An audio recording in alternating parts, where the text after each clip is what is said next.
In today's video, I'm going to teach you how to do input validation in Power Automate Desktop.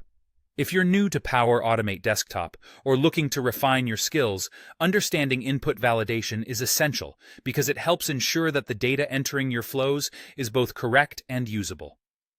Let's dive in and walk through the steps of achieving effective input validation. First, we need to set up a way for our users to provide us with their input. Within your Power Automate desktop flow, add what's called a Display Input Dialog action. This is the prompt where users will enter their information. For our example, let's say we want users to enter their age. You'll want to configure the input dialog with a clear and concise title, perhaps something like, "Enter your age." Alongside this, include a message that guides the user on what type of data you're expecting. For instance, you might write, "Please enter your age as a number." Remember, you can set a default value if that's useful for your setup, although it's not necessary in every instance. Choose single line as the input type unless you're dealing with sensitive information, in which case password might be more appropriate. The provided input will be stored in a variable, such as %user_input% for later use. Next, we'll move on to validating the input using conditions. After gathering the input, you need to ensure it's valid. Add an if action, or if needed, a series of nested if-else actions to establish your criteria for validity.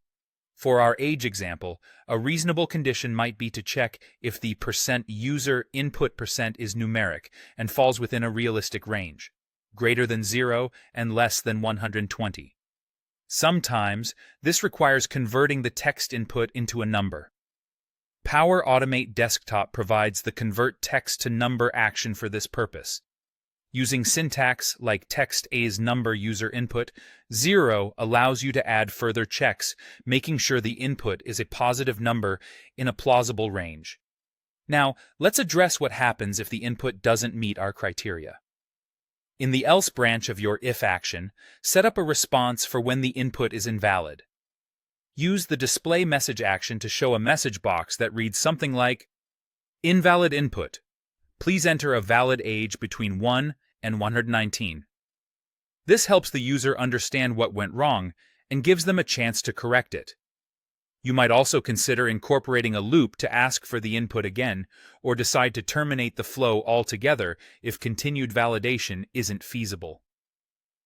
Logging the error is another option for maintaining records of such events. Finally, let's explore the scenario where everything checks out. In the if branch, meaning the user's input is valid, you'll proceed with the next stage of your automation logic.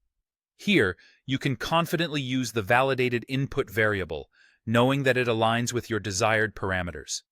And that's it. You've successfully accomplished input validation in Power Automate Desktop, ensuring that your workflow operates smoothly and accurately. Thanks for watching, and stay tuned for more insightful tips and tricks on mastering Power Automate Desktop.